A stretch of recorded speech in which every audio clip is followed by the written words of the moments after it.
बाणी ऐसी बोलिए जो मन का आप खोए, औरन को भी शीतल करे और आपहु शीतल होए। औरन को भी शीतल करे और आपहु शीतल होए। नमस्कार साथियों, प्रणाम। स्वागत है आपका मेरे यूट्यूब चैनल पर।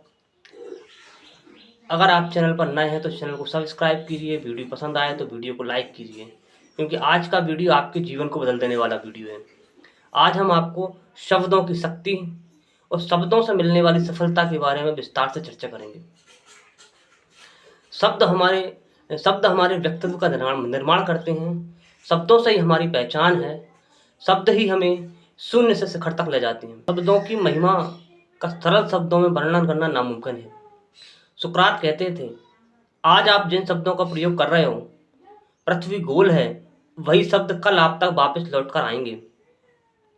गीता में तो यहाँ तक कहा है कि शब्द और अक्षर ही परम ब्रह्म का स्वरूप है।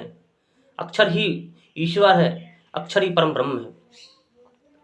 लेकिन हम अनायास ही कभी क्रोधवश, कभी मोहवश ऐसे अनुचित शब्दों का प्रयोग कर लेते हैं जिन्हें हमें नहीं करना चाहिए, और वही शब्द हमारे व्यक्तित्व को दर्शाते हैं।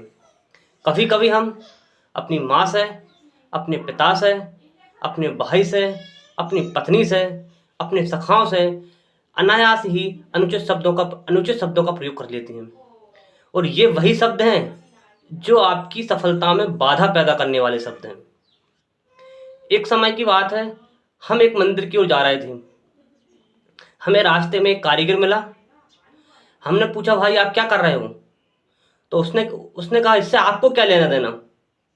थोड़े और आगे हम चले, हमें दूसरा कारीगर मिला। उससे पूछा, भाई आप क्या कर रहे हो? तो उसने कहा, भाई पत्थर फोड़ रहा हूँ। थोड़े और आगे चले, एक और कारीगर मिला। तो उससे पूछा, तो वो कहने लगा, भाई साहब मुझे ईश्वर ने ये अवसर दिया है कि उनके मंदिर के निर्माण में होने वाले पत्थरों का मैं सृजन कर सकूं। मैं ईश्वर का इसके लिए धन्यवाद ज्ञापित करता हूँ। एक और विषय समझ आता है कि शब्द हमारे विचारों को बताते हैं।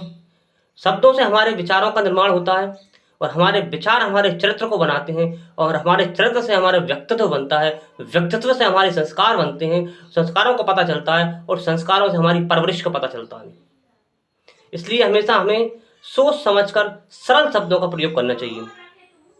और अगर आप अपने जीवन में सफल होना चाहते हैं तो आप मेरी एक बात याद रखना, एक बात तो गांठ बांध लो, आपके जीवन में सफलता आपसे चंद कदमों की दूरी पर होगी। आपके जीवन में आने वाली बाधाएं सारी दूर हो जाएंगी। सिर्फ एक नियम आपको फॉलो करना है, सुबह उठना और रामचरितमानस के कहे अनुसार प्रातः काल उठ के रघुनाथा, मातु पितु गुरु नाभय माथा। प्रातः काल जब आप उठो तो माता पिता गुरु के चरणों में शीश नवाना। इसके बाद आप आगे बढ़ना। आप सफलता आपका इंतजार करेगी। ऐसी कोई बाधा नहीं जो आपको रोक सके, ऐसी कोई बाधा नहीं जो आपके लक्ष्य में रुकावट बन सके। बस ईश्वर पर भरोसा रखना, सरल शब्दों का प्रयोग करना, सत्य बोलना और आगे बढ़ते जाना। आपको कोई रोक नहीं सकता, आपको कोई हरा नहीं सकता। कागा को धन हरे और कोयल को धन दे, मीठा वचन सुना के जग अपना कर ले। मीठा वचन सुना के जग अपना कर ले। मीठा वचन सुना के जग अपना कर ले। धन्यवाद साथियों, प्रणाम, नमस्कार।